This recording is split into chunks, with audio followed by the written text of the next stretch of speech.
From the fire we made love, and everything we're gonna say, we say that.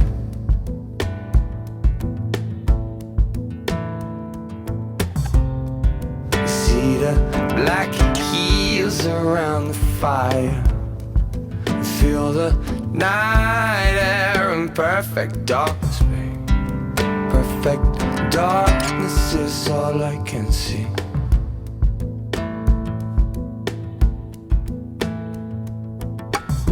Deep water, stay under. See it rolling over your head and just roll with it until it's all good, yeah.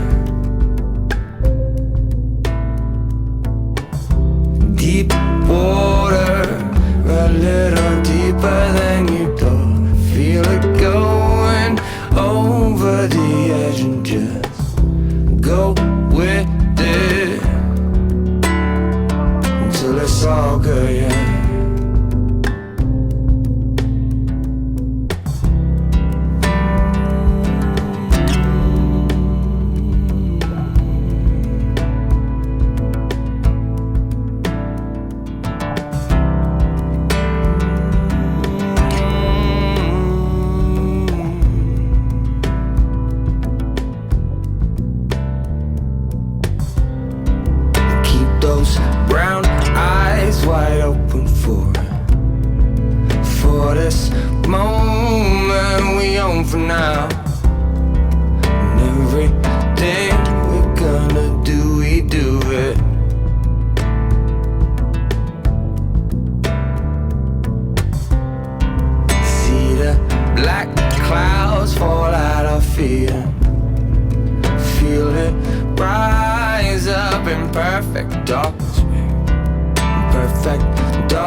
Everything we do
Welcome back to Roots to Grooves here on Signl with me, Jay Purcell.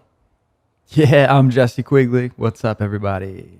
What's going on? Back again. It's 90 degrees in Seattle right now. It's hot. And Hot. And I just thought I'd wear sunglasses because you're wearing sunglasses. It's the sunglass episode. And first one. Channeling some of that Budos band energy from a few episodes back. Yeah. Those guys are bad. They're good. We were just saying they're coming to Seattle in later this year, 2021. So we're gonna have to go see that, I think. Yeah, that'd be cool. We're gonna get tickets after this, after the recording of this episode. Yeah. Episode that I'm pretty excited about. Jay. Yeah. I think I'm gonna like this episode. Do you think so? I think so. And yeah, we're talking about Fink, Fink. AKA Fin Greenall. Yeah, he's the main guy behind this project. And I mean, would you call it a band? It's mostly a solo singer-songwriter type project, but yeah, it's almost a band. Almost a band. He has a couple of guys that play with him live and on the records now. I think a bass guitarist. And then a drummer. And a drummer.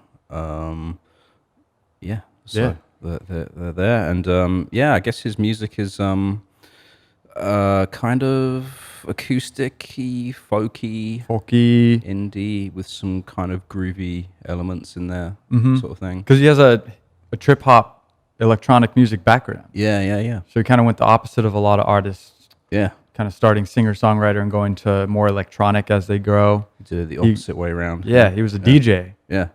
So he has it's like DJing, electronic stuff, and he moved to a singer-songwriter, folky vibe, which is cool. Yeah. It makes some really good music. Definitely, yeah. That's very soulful. Is it chill wave to you sounding? I wouldn't say chill wave, but under the folky umbrella, it's chill wave. Yeah. Under that bubble, right? Yeah. I could go as far to say that, Jay. Okay. Yeah. But call it what you want. Genre is getting more and more blurred, divisive these days. Yeah, it's getting blurred. Yeah. Nothing means anything anymore. It's just music now. Which is good. Yeah. But yeah, this guy's super awesome, very inspiring, very, emotionally evocative with his lyrics, with his mindset, his perspective, and the tunes that he creates. Yeah. It's very good. It's very deep. Some of it's kind of dark. Yeah. I don't want to say it's not like dark heavy, but emotionally heavy. Yeah. And he communicates that with the music. Yeah. There's some electronic influence in these tracks. Yeah, for sure. I would say, but it's mostly like more similar to like Nick Drake. Yeah. Or somebody like that. Yeah. It's straight up folky. Yeah. But this guy's really cool. Yeah. I didn't know who this guy was. This is Jay's pick for the week. Yeah, another one of those old artists, although it's kind of interesting for me because, and I was just trying to find it, Fink came out with his first album in 2000 called Fresh Produce, and we'll put the album cover up on the screen now if you're watching the video. There it is. Which is, and I had a vinyl copy of it, but we moved into here and we just were rifling through the stacks of records and we couldn't find it. It's got to be around somewhere. That's fair.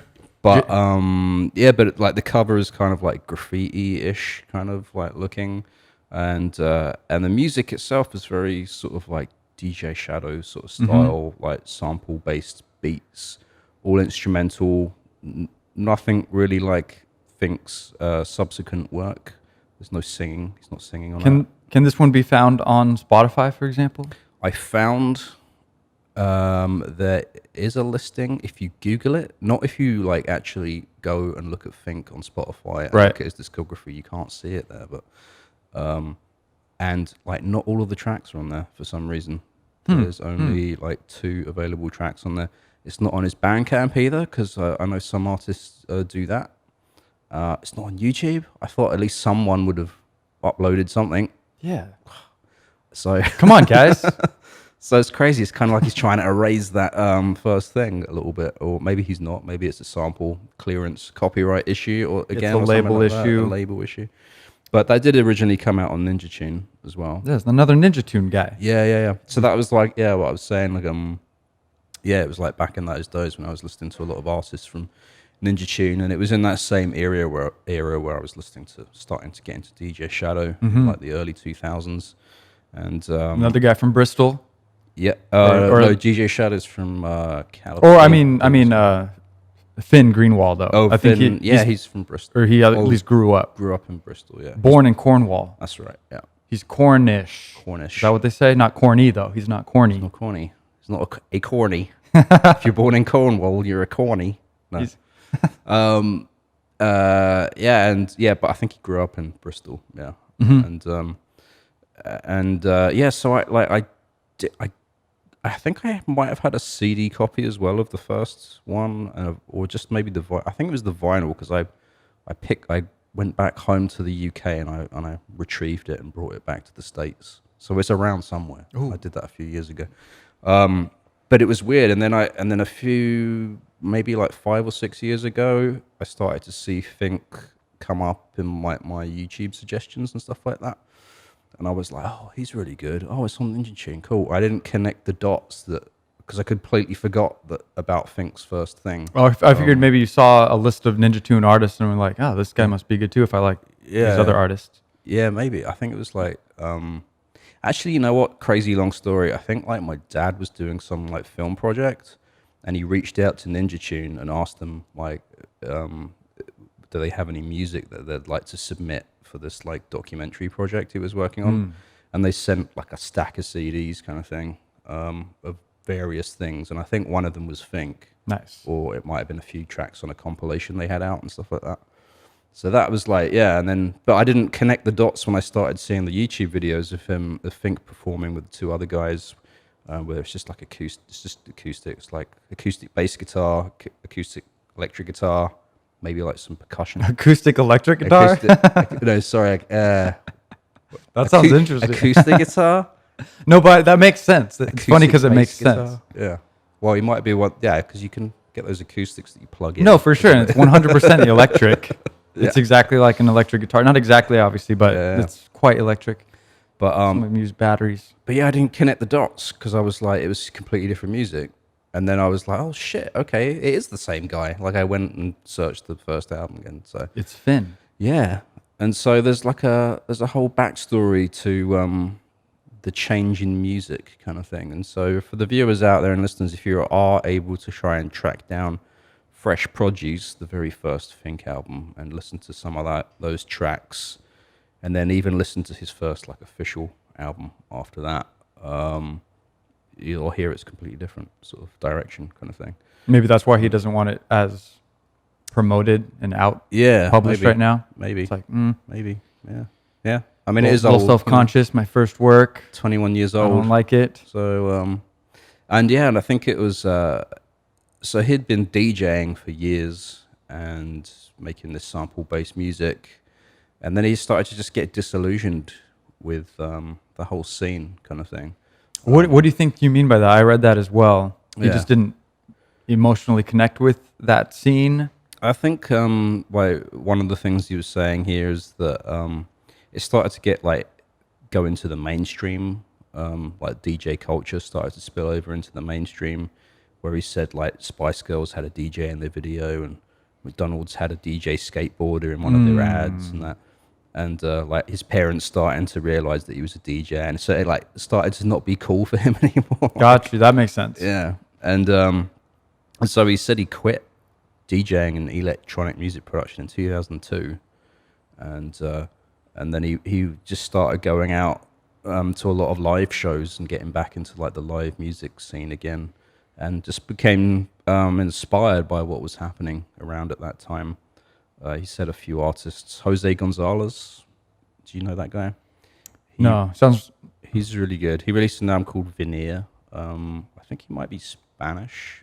He was really big around that time, early 2000s UK, and it's kind of similar. It's acoustic guitar, like real sort of lo-fi kind of, but really chill sort of thing. Kind of like 07. I think Jose Gonzalez did a collaboration with 07 as well. Do you know 07? No, I don't. They're I know 007. You know Sia? Yeah, the singer Sia. Yeah. Yeah, I think she first came to light because she was on the first 07 album, like on quite a few tracks, kind of thing. Yeah, 07's kind of like jazzy, down tempo, trip hop, live sort of stuff, almost a little bit like Air, but not quite. Bonobo-esque, yeah. Cool, yeah. Which is good. But yeah, so it was like, you know, he was doing that, and actually, like, crazy thing for Fink as well. He said he did a little collaboration with Amy Winehouse before she got signed, when she was like 17 years old. He was like helping to like write and produce a couple of demos and stuff like that, and he said that gave him the inspiration. That experience inspired him even more to further his own songwriting, because he said that, you know, she wasn't like, you know, this sort of Britney Spears pop act kind of thing. He said she was someone that had like raw talent, and it was all about the voice kind of thing. And, you know, and then he said just working with her on those compositions kind of thing really gave him a fresh lease on life versus just, you know, being stuck away on your computer and clicking the mouse for hours on end to like create. Right. Yeah, that's one of the things I like about this guy, Fink, is he's really like introspective and really like has a lot of integrity with what he wants to do. He doesn't want to do things that are just mainstream because he wants to become famous or because that's what's going to get him to the next level of fame or success, whatever that means. Yeah. But he just wants to, you know, do something that he feels is real and is really communicating with his audience, whoever that was at the time, even if it's just himself. I feel like this is a guy who's making music for himself and he wants to kind of prove something to himself. And in that way, that's what he's kind of presenting and sharing with us. Yeah. So it's really cool. I like this guy's mindset, where he's coming from. Yeah. Because, I mean, yeah, we can just dive in any facts we got about his childhood, because his dad was a folk artist. Right, was he? I didn't see that. Yeah, I think so. I know there was a story about his dad had this old, was it Martin acoustic guitar? And he said something along the lines of like, everything in this house is everybody's except this guitar. You can't touch that. But like, you can't. It must have been nice. Yeah. I would have touched it. Yeah, I'm sure. Maybe he did secretly, like, you know. Ding. Yeah, exactly. Knock it over in the night in the dark. No. Son, twanging guitar sound. It wasn't me, Dad. It wasn't me. Yeah, but it sounded like he did have a musical household because of that. Right? Yeah, totally. So I think he was brought up on a lot of stuff. Like there's another name, John Faho. So I have a note of it. Okay. Yeah, another a folky artist, I think, something like that. Fahi. Okay. And then I think Nick Drake was somebody he was also pretty familiar with growing up. Yeah. Like, yeah. So I mean, he was a skateboarder. He was a punk. Right. Didn't have a email or a phone. Yeah. Just had a couple bucks in his pocket. Right. And a love of music. It's kind of funny how Simon Green from Bonobo had that similar thing. Listening to Dead Kennedys and skating around, and he was in free, punky, with the whole world ahead of him. Yeah. But yeah, so we got into music. He got into DJing. Yeah. Specifically, basically, and to the point where he was DJing internationally. Yeah. And I think at the time, early on, he was, late teens, DJing, and his day job was working for a music label. Yeah. I think doing some, whatever, grunt work or admin curation stuff. Yeah, exactly. Yeah. Back of house. Yeah, and I think that's kind of probably how he through that DJ scene, coming across like the guys from Ninja Tune and stuff like that. But he said he was in London. Yeah, I think he was working for Ninja Tune. Yeah, and he was hanging out with those guys, so he was right in that mix. Yeah, but he also worked with Virgin, Source, Def Jam, and Sony, like in London, like the London. So he got in with some of those things. A good crowd early on. Yeah, and and then on the side of that, he was like pursuing remixes for different people and DJ sets. Like Elbow, do you know of Elbow? No. They're a pretty good band. We should maybe talk about them one day as well. I feel like they're kind of big though, like Radiohead big, but you haven't heard of them, so. That says something about my knowledge. LCD Sound System big, that kind of level. That's pretty big. Yeah, I think so. Okay, then maybe I must have heard it and I'm like, why are they talking about elbows? Right, yeah. I'm like, not even gonna pay attention. I have an elbow. I have two. I have two. I don't need another one. And two knee elbows. Is that elbow of the leg? The leg elbow. Yeah. Otherwise known as the knee. Oh yeah. I don't know. Hey, potato, Jay. So then this guy moved up to college around the same time, late teens. He went to Leeds. Yeah. I think that's where he said he discovered more of the stuff. Leeds University. That kind of opened up his mind musically, sharing with peers. Yeah. I'm guessing. I spent a lot of time up there. Must have been like probably 10 years after him or more than that. I had some friends that went to University of Leeds, and a lot in the music scene as well. These guys putting on like DJ nights and club nights and that. There's a lot of good venues up there, I think. I saw Black Alicious play in Leeds. Nice. I saw DJ Shadow play in Leeds. Nice. Yeah. I think, I had a list of clubs like Back to Basics.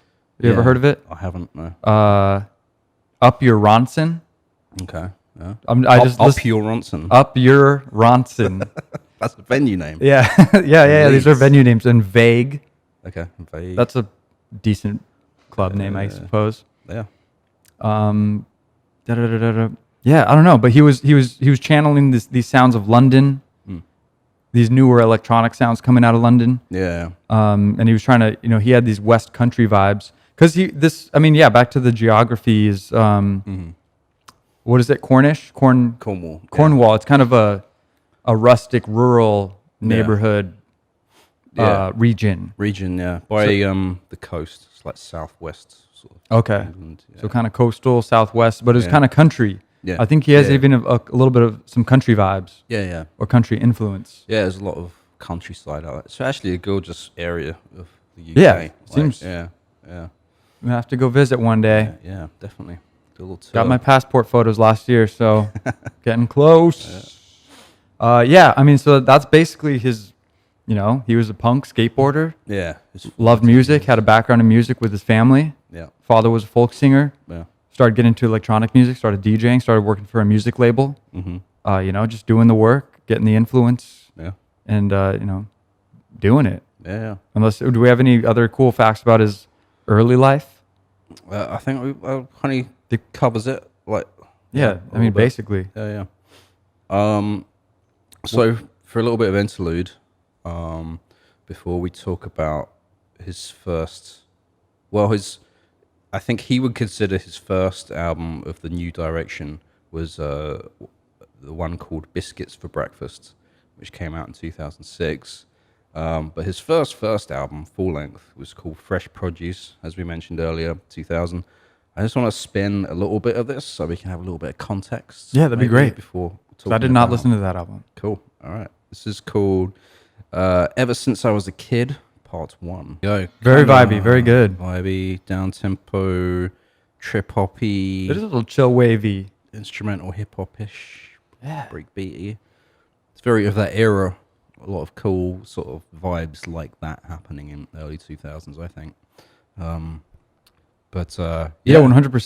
Yeah. I mean, I guess during that time, he was rediscovering a lot of his dad's old records. And that's kind of, I don't know, as far as the timeline specifically of when this was happening, as far as when that album was made. Yeah. That's where I'm a little fuzzy, but all kind of a wish-wash area of this time of his life. Yeah. This is what's going on. And I guess he had I'm not sure which track it was, but he had a track that ended up synced in a movie. And that gave him like 6 months of success, at least financial success, where he could, ride that wave and have money to get by. Yeah. And I think this was around the time when he worked with Amy Winehouse, then an unknown artist, singer. Yeah. And so he started writing with her. He found, and not just providing beats and having somebody sing on it, he started working with her and realized like, I could, this is not a dark art that you have to have some kind of special skill or sell your soul. Like anybody could do this. Yeah. And I think that's around the same time he started to realize that I can go a different way. He saw a lot of different bands in his circles and in his city, in the scene, spending a lot of money and failing, and ultimately, succumbing to the harshness of the industry and life and not being able to continue making their music as they wanted.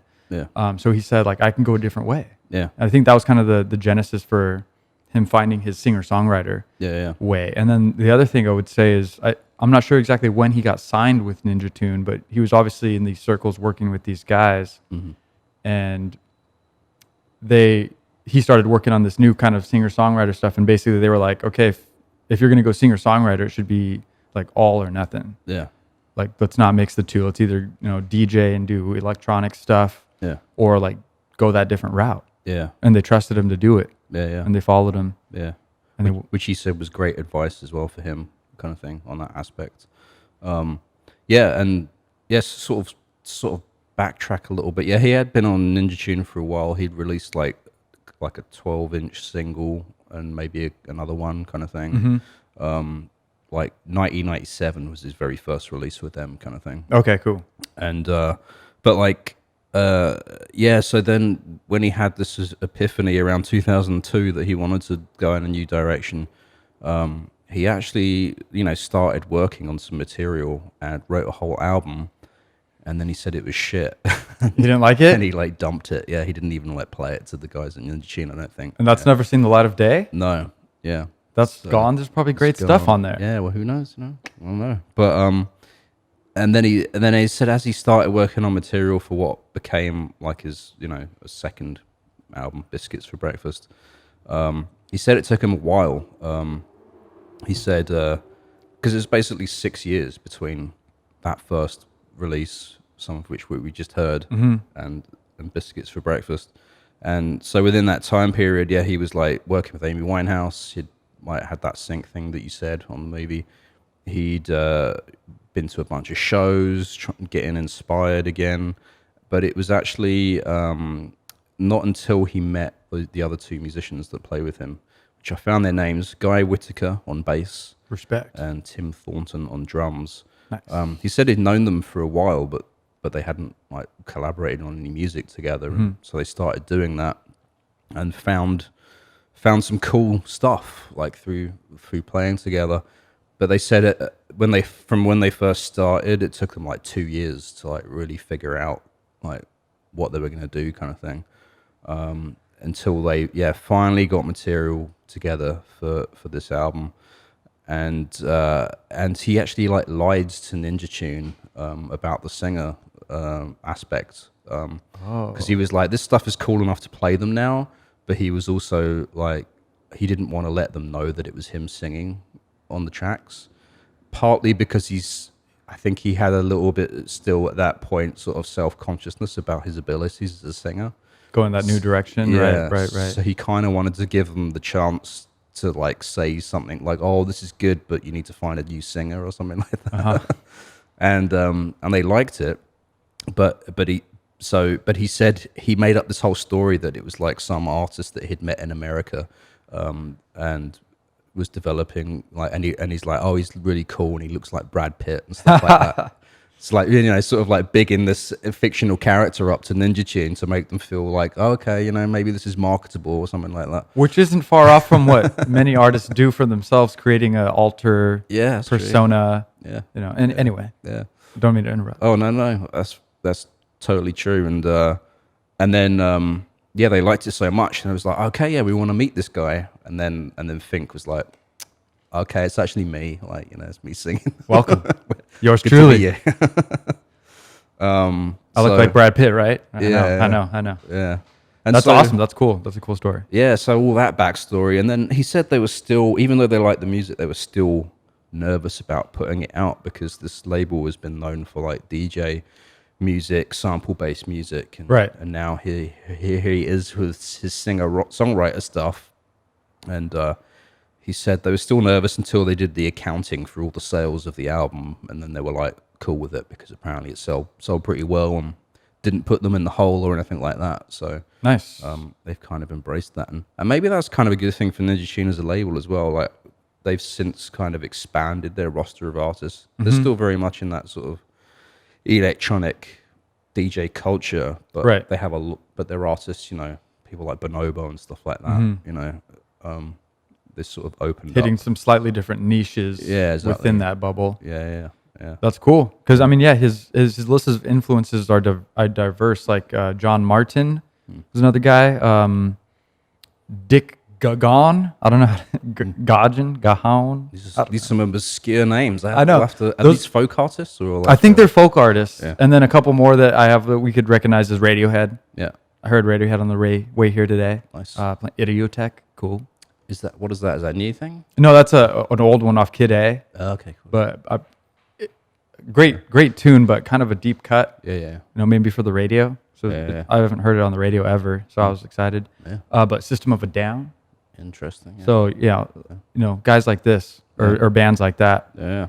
So he's all over the place. The electronic stuff. Obviously, Radiohead's electronic, and I don't know. System of a Down have electronic stuff. They're more rock. Yeah. More alternative. I haven't really. I know of them. I've definitely heard their music. I can't recall anything off the top of my They're head. cool. They're sick. I don't know what to call them though. Yeah. But anyway, yeah. So I mean, yeah, like you said, 2002 was when he got synced up with that. Yeah. Started going on this new path. Yeah. And should we go to the next album? Yeah. Where are we at? Let's play a little bit off of Biscuits for Breakfast. Okay. This is album number 2. Yeah, album number 2, but kind of like the reset album for the new direction. Like the new number 1. Yeah, the new number 1. And I think this is the first track, Blueberry Pancakes, or maybe not the first. Oh no, sorry, Pretty Little Thing. Okay. I'm ahead of myself already over here. Yeah, this is pretty cool, and you can hear the influence a little bit from his previous album, but this is very cool. There's some cool melodies, and that guitar is up here. So yeah, spin this Pretty Little Thing.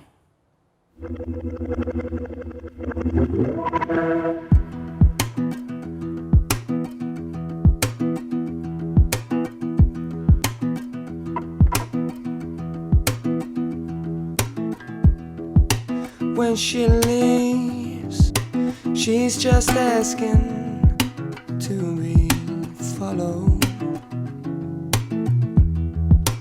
When she walks out, all she wants is to be led. Oh, my boys say she's just asking for it. And I ain't saying nothing.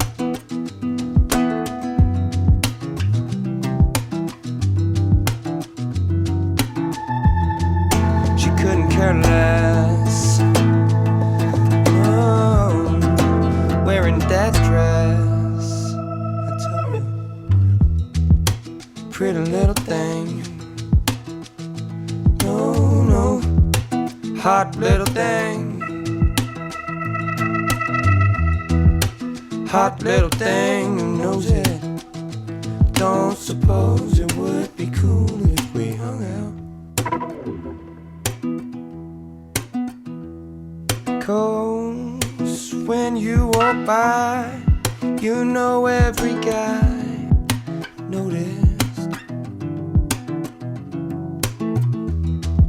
the way that your dress clings on for the ride.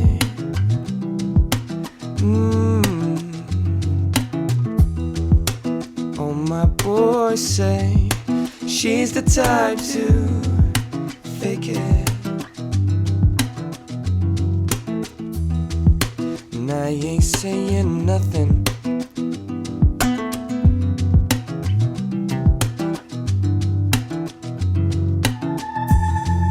She couldn't care less. Oh, wearing that dress, I tell you, pretty little thing. No, hot little thing. Hot little thing who knows it. Don't suppose it would be cool if we hung out.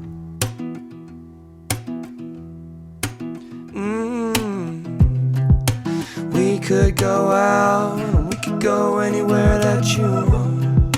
We could stay in, and we could do anything that you want. And we could do lunch in Soho or something.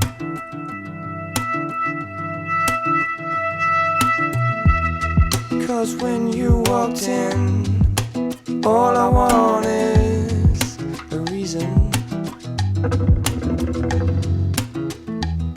to talk to that girl whose grace is so rare.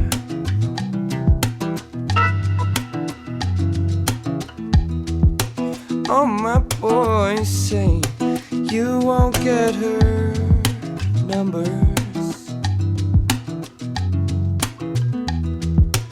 I ain't saying nothing. I'm saying 6281081. Yeah.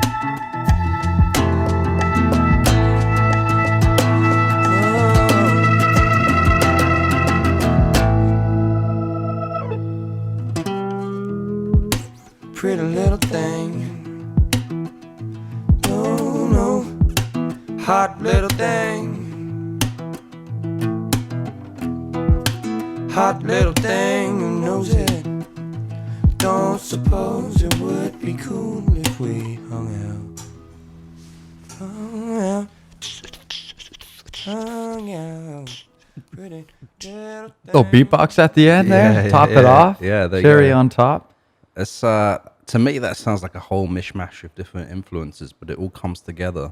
And it's It's nice so little catchy song. Chill and groovy. Yeah, like yeah. the little bass. There's like that Hammond organ, like Yeah. soul Yeah, yeah. in there. I mean, stabs. yeah. There's a couple like really like Yeah. just percussive almost. Yeah, yeah. Really cool. Well, his acoustic guitar playing to me is very percussive and rhythmic sounding as well. Though, Mm-hmm. right? You can hear it in that, obviously, like he's tapping between. Yeah, the chords. he's hitting it more than he's strumming. Yeah, Basically. and you can kind of see that as well in a lot of his live clips. There's a few of them out there on YouTube. Some just by himself, some with the other two guys.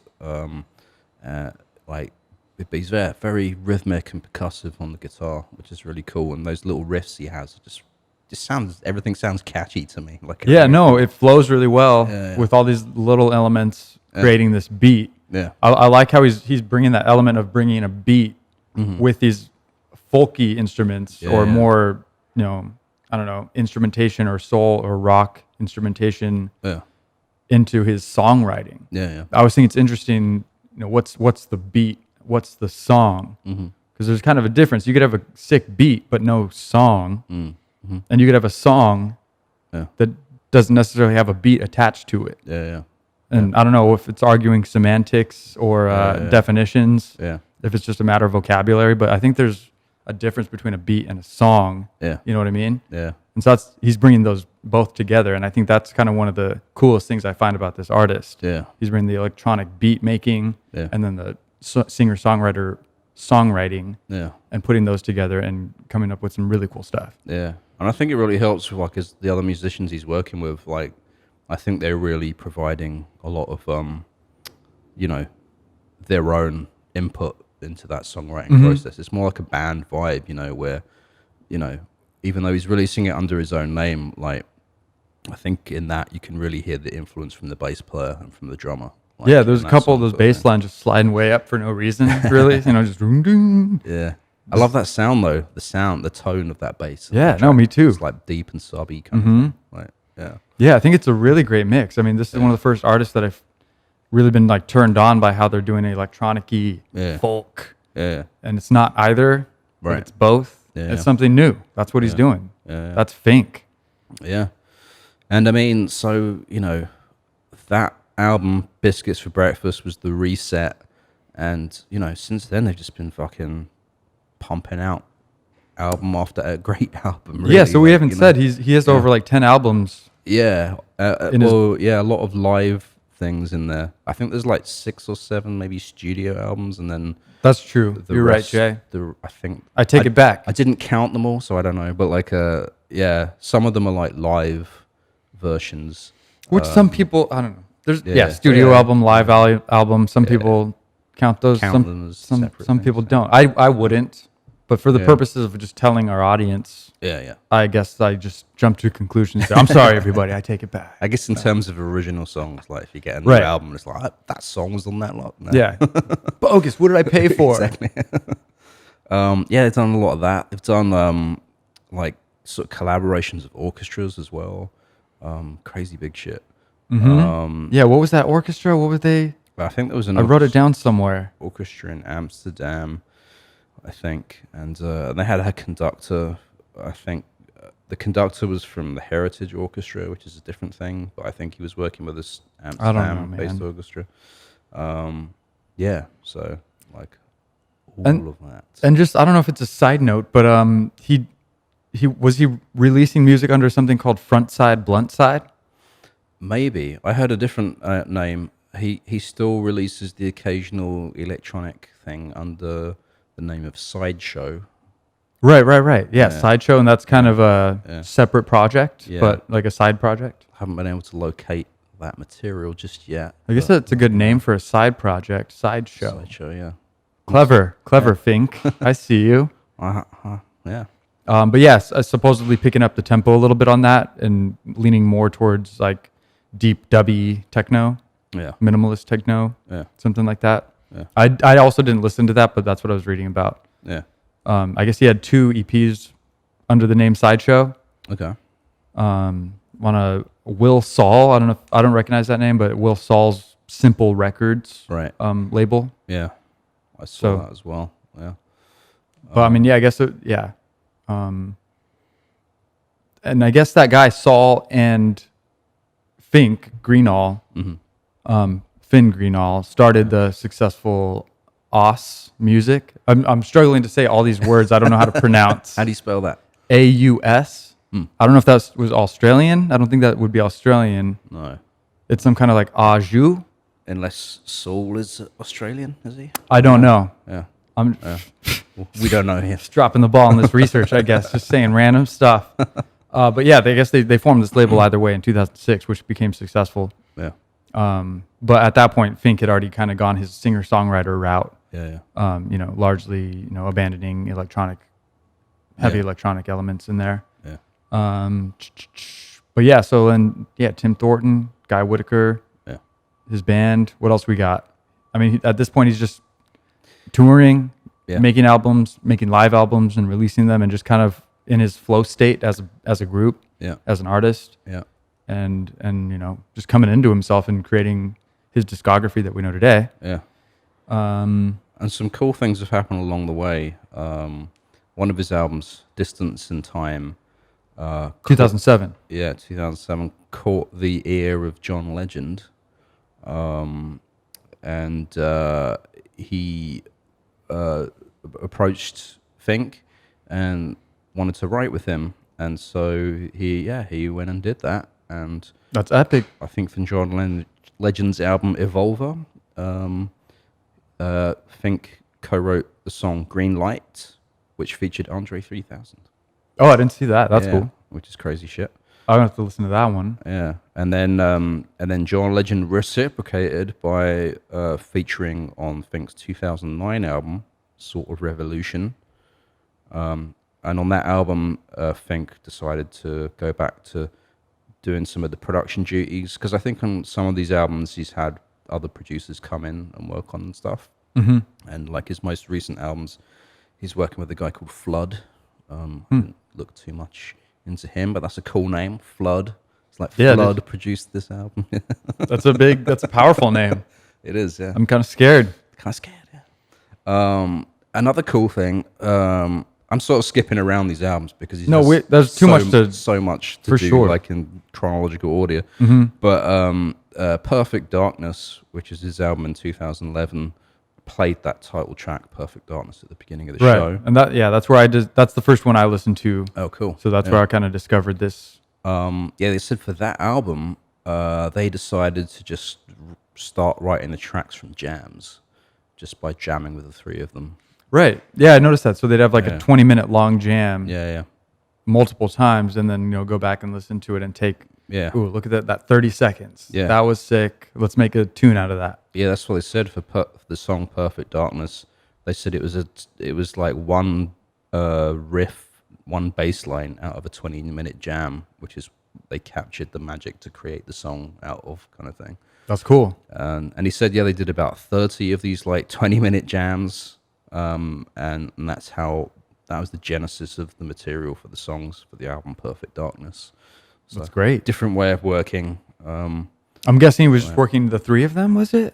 So they were jamming with the three of them, and then once they figured out the pieces that they wanted to put together into songs, they actually went to LA, teamed up with a producer called Billy Bush, who apparently has been like an engineer, a mixer for stuff like Garbage, The Naked and Famous. But who did you say? His name is Billy Bush. Oh, yeah. He's also produced Beck. Oh, cool. And Garbage. Yeah, Garbage, yeah. But he's not a garbage producer. He's good. Well, he is a garbage producer. Yeah. And we're all garbage producers. Recycle. In one way or the other. Recycle. Yeah, I produce a lot of garbage. Reduce, reuse, recycle. Yeah, so he's a garbage producer, he's a garbage producer, and he's not a garbage producer. So that makes sense. He's also done stuff with Foster the People, Muse. So, you know. Oh, dope. I've seen Foster the People live. They're cool. Oh, yeah? I've always heard their name, but I don't know. I've seen them like 3 times. I don't even know why. I don't like them that much. You just like, but they're good. Someone got a ticket or whatever. So exactly. I was like, okay. But I respect them. They're good. Cool. And he has a studio in Los Angeles called Red Razor Sounds, which is where they Fink recorded this album, Perfect Darkness. Yeah. In 2011. Yeah. So I guess, that was a successful album. Yeah. And that's what I was trying to think of my notes earlier. This is what I was thinking of. It garnered enough attention for them to work with the Royal Concertgebouw. Don't know. Another word I can't say. Okay. Concertgebouw. Okay. Yeah. I'm going to double down on that one. We have to subtitle It's one this word. episode. Concertgebouw Orchestra. Yeah, in Amsterdam. Okay. So cool. Yeah. So, just continuing to get, deeper into his career and still garnering attention and praise and acclaim. Yeah, so he said they did that live, and he said it's like 100-piece orchestra. He said, and he said they were real nervous, like when they went on stage. That's a lot of people. That's a lot of people, and and they were like, because usually at classical concerts there's no audience applause. They wait until the end of the whole night to like applaud, kind of thing. And he said they got done with their first song, and he said there was like kind of a pause, like silence in the room, and then all of a sudden, like applause, kind of thing. Damn. And he said it was like, I think it was 4,000 people in the audience as well. Wow. 100-piece orchestra on stage, 4,000 in the audience, and then there's like this moment where you can hear a pin drop, and then applause. And he said it was kind of like, they took a breath.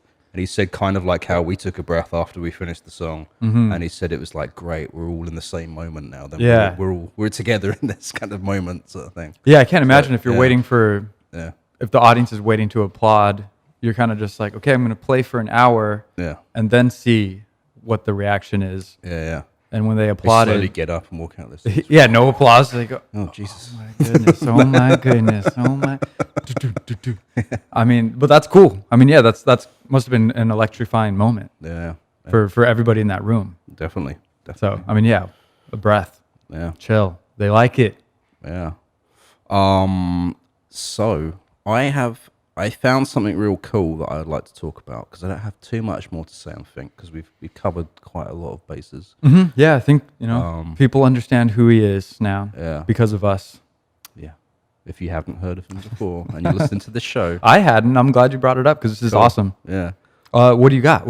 I was thinking maybe we could play like that track that you picked out from their album Hard Believer. Okay, yeah. That one stuck out to me.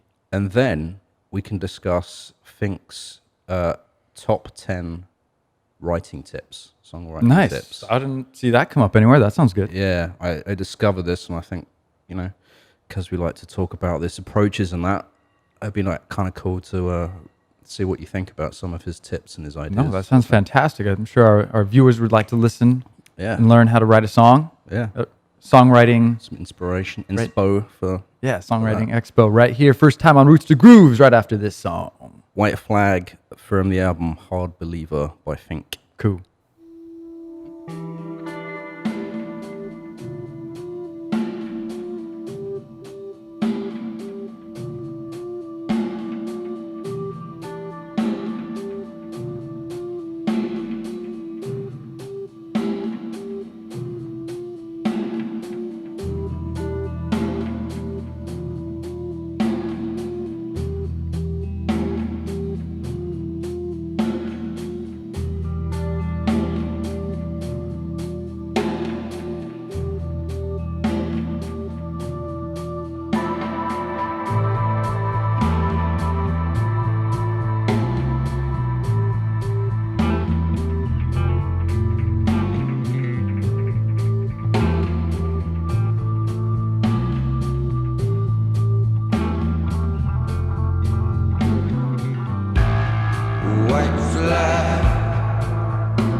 signs, the signs, the signs.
White Flag from Fink from Sick. the album Hard Believer. Dubby.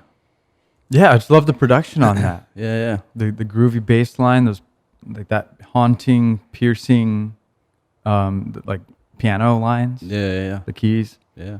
How it just builds into that big cacophony. Starts off real chill and slow. Yeah. You don't know what's coming. Yeah. It's like, oh great, another singer-songwriter folky song, and then you're like, whoa. That's the thing. He is a little bit eclectic throughout these albums. There are some interesting songs. Yeah. It's not all like one vibe, which is really interesting. Like, yeah, it keeps it very interesting. Exactly. So Yeah. I mean, that's. Thanks for playing that. Yeah. And one thing I forgot to say about the album Distance in Time, another episode crossover moment about to happen here. That album was recorded, produced, and mixed by Andy Barlow from Lamb. Nice. Yeah. So Cool. there you go. I did not see that either. Did an episode on Lamb a few episodes back. They got some cool stuff. We talked a little bit about them and Andy Barlow's background as well. So that's all this. We're like I connecting love the it. dots. I love it.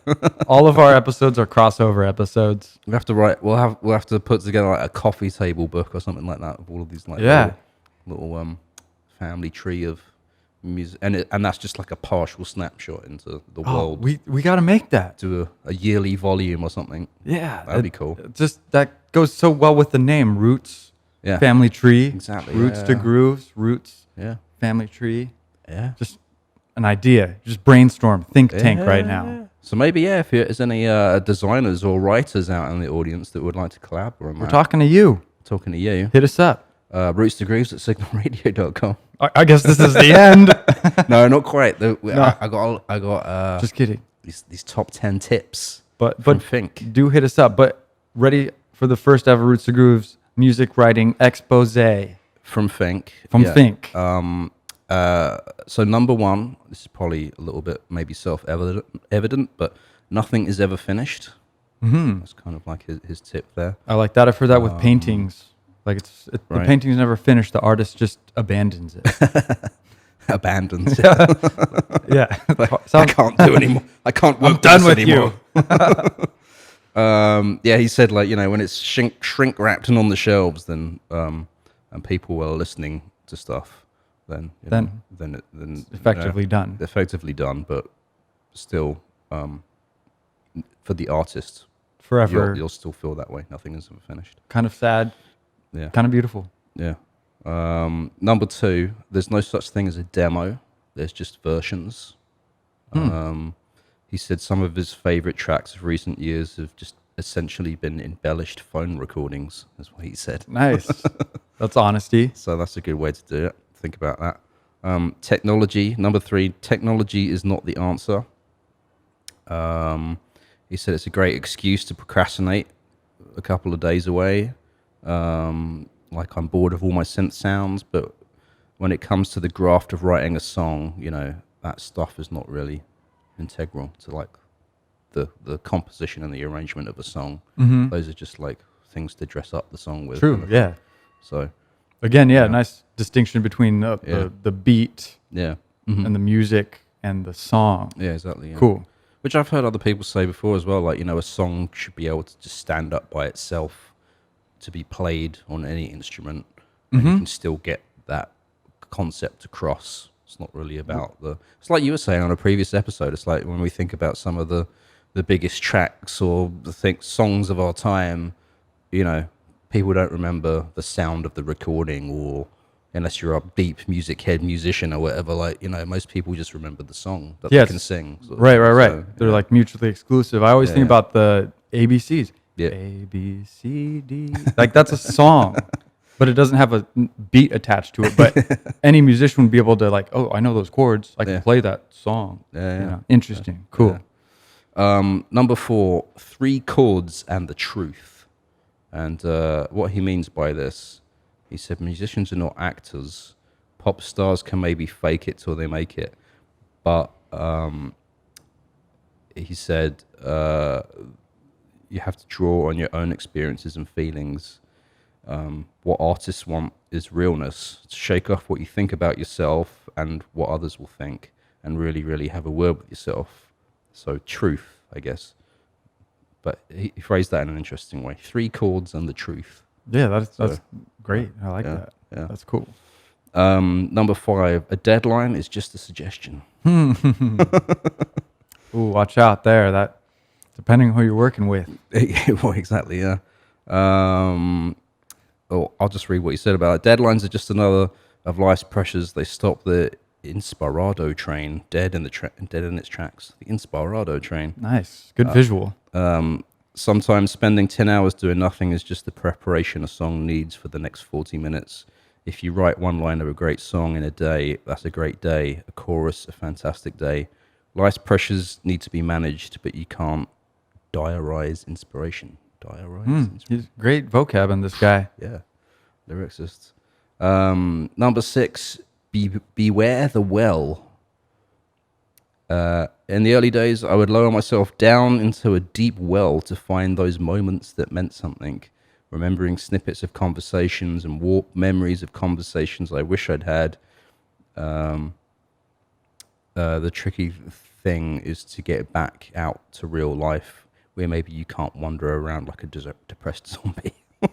That's interesting. I have one note about that I failed to say earlier. Yeah. One thing that I saw in one of his interviews, what is he was describing, like, songwriting. Sometimes you need to put yourself in a stormy state of mind, like an emotional place, and like let yourself go there, in order to and figure out how to get yourself out. But he'll like go to these places in his head, kind of like what you're just describing, to get these songs, to get that strong, deep emotion, that realness, that connection, and then out of this crevice of your mind of memories or whatever, of emotions, feelings, and then dig that song out, and there you go. But sometimes that's hard. I mean, another quick thing that he said: doing what you want to do forces you to do things on your own.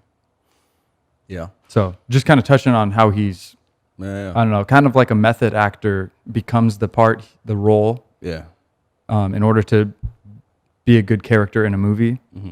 I feel like he kind of does that, and kind of he'll become sad for a little bit or become emotional in order to write a song, to write a real song, not just phone it in. Yeah. Oh yeah. Just have that emotion. Yeah, like a true emotion, something he actually relates to and connects with, and hopefully other people do as well. Yeah. So I think that's where he gets a lot of his, communication done. Yeah. It's because it's like real emotion, right? And that's what he's bringing to the table. So awesome job. Yeah. Cool. Number 7, music as therapy. Writing songs to yourself or others is a great trick. All my early work was really genuine because I couldn't afford a therapist. So they were all letters to myself. I needed to work things through, and in the process find truths about things that my natural self would just bury. Music is everybody's therapy, so primarily it should be yours. Nice. Very elegant. Very nice, yeah. Number 8, your idols were right.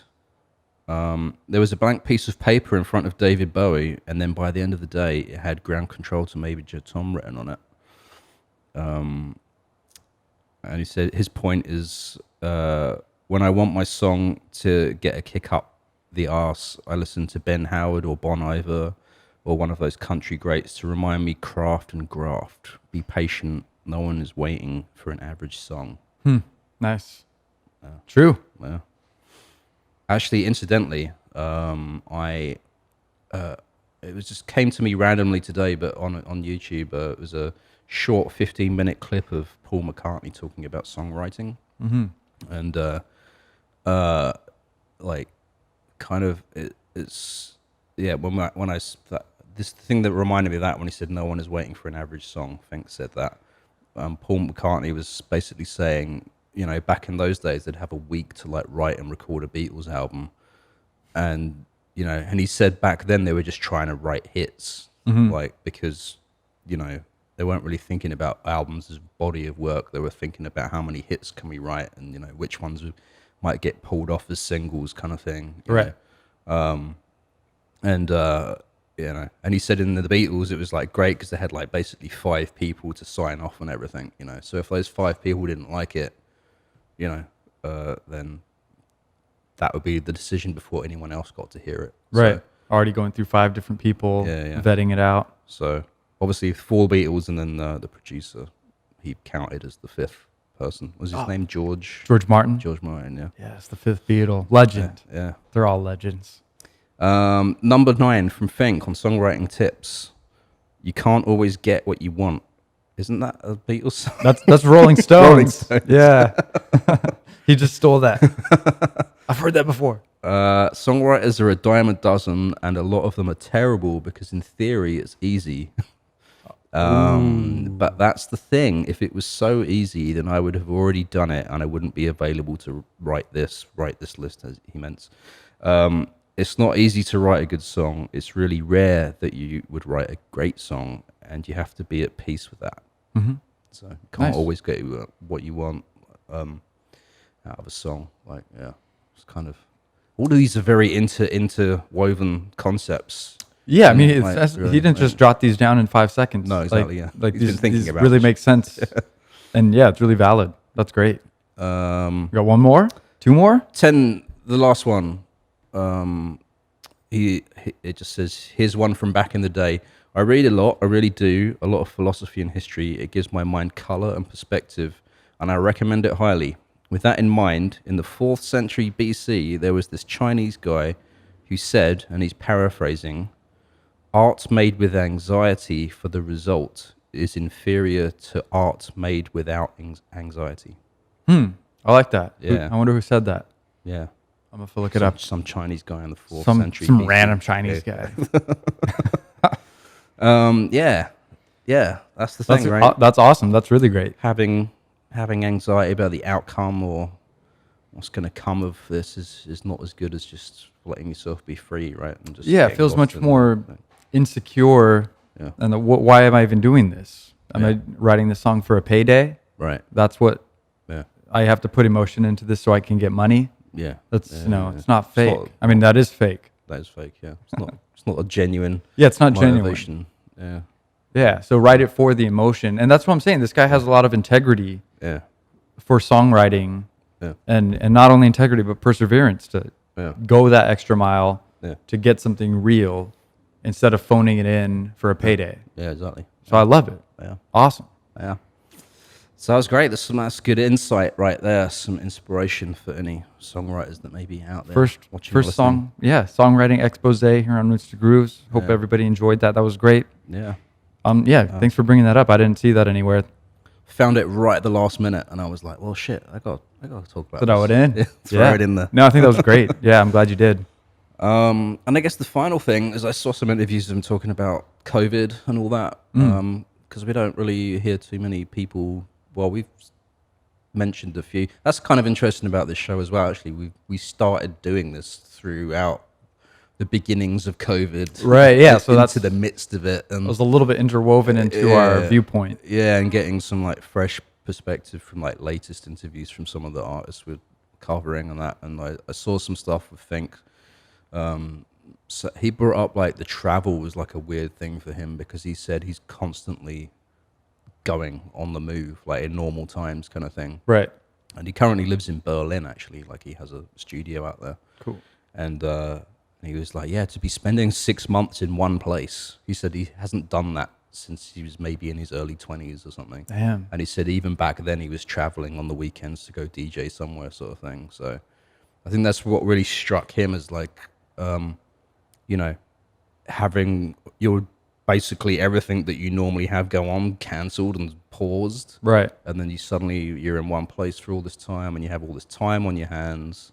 And so he's been like started to do collaborations with people that he'd wanted to do stuff with for a long time, but couldn't because he'd be on tour and stuff like that. So he's found a way to use this time to like, get those collaborations going. And he's like producing a new artist in Berlin and stuff like that. So making the most of his surroundings and his state of being. Exactly. That's great. I love it. Yeah. So we all gotta adapt. Exactly. Yeah. You gotta do what you can with what you got. Yeah. The only constant is change. Change is for sure a thing that's constantly gonna happen. Yeah. Yeah. Count on it. Count on it. It's the only thing you can count on. Exactly. Yeah. Exactly. Nice. Well, that's all I got on Fink. Yeah. It was a good episode.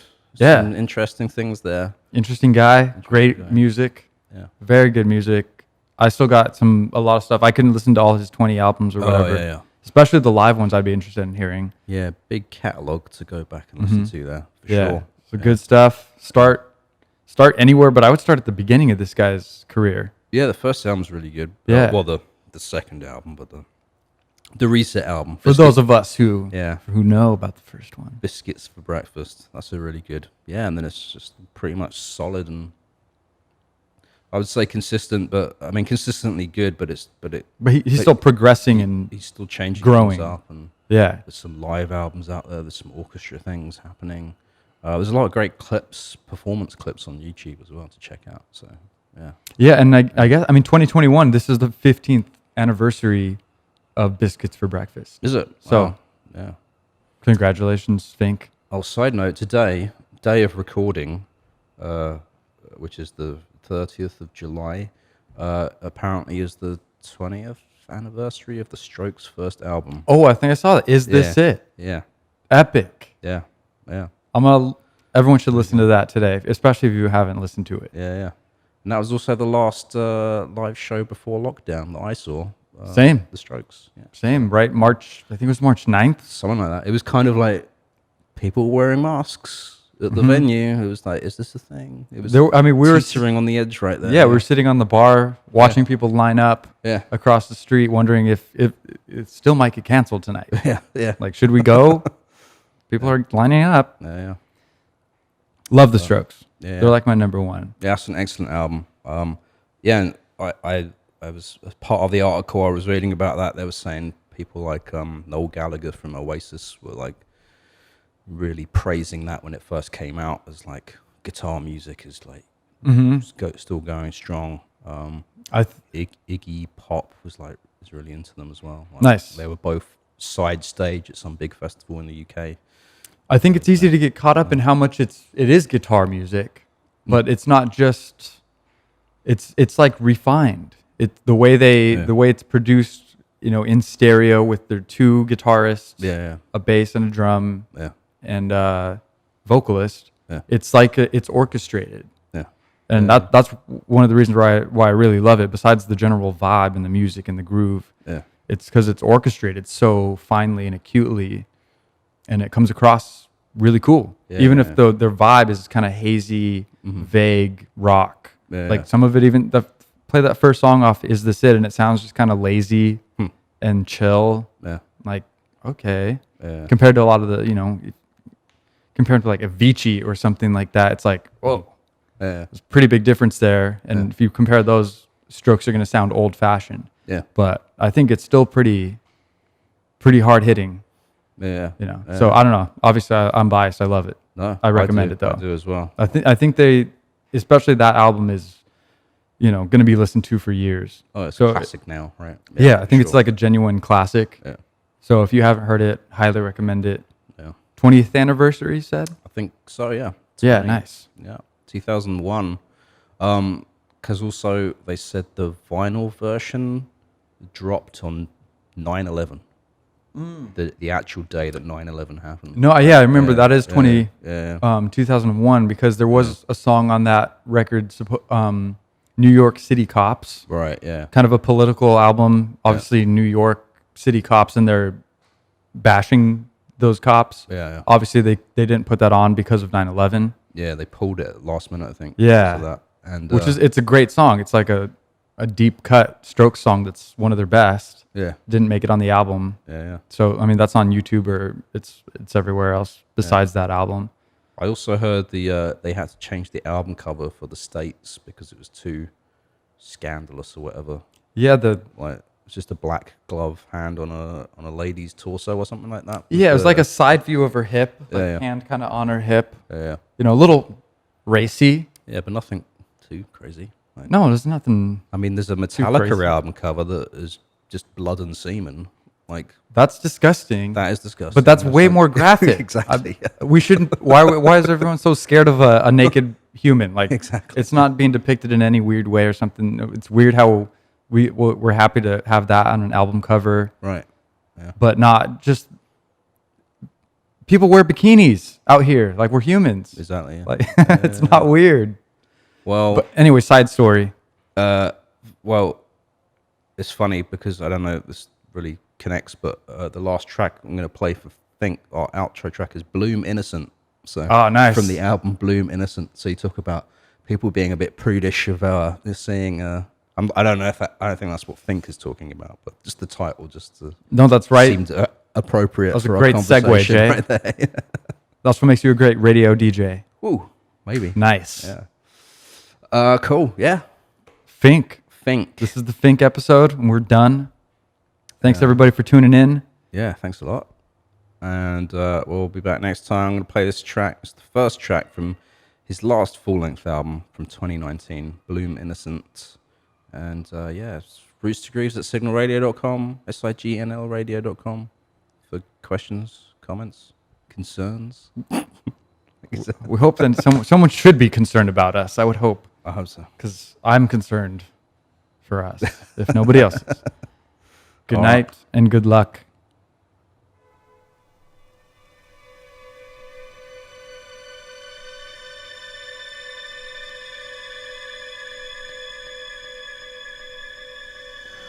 Not a single cloud in the sky tonight. Endless, it's endless. And I don't wanna live my life with my feet on the ground, no. I'm just looking at it. Just looking at it. Neither do you know.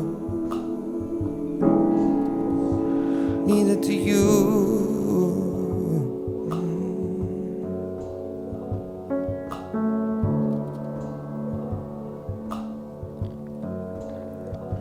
I know it's hard to have faith with no safety net.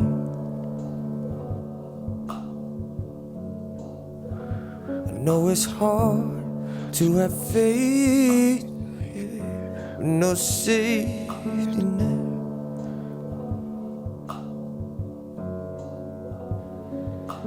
I don't wanna live my life from the shore.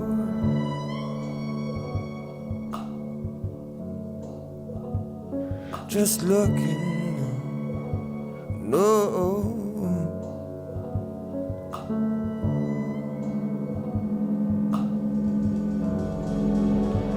Neither do you know. Neither do you know.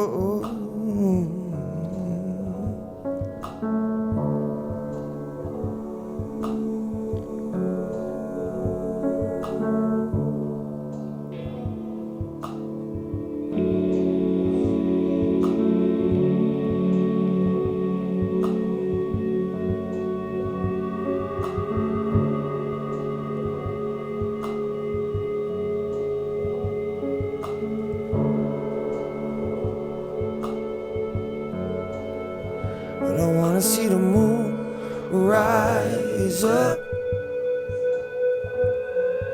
on a different horizon. I wanna see those cute freckles bloom in the sun, bloom in the sun, bloom in the sun.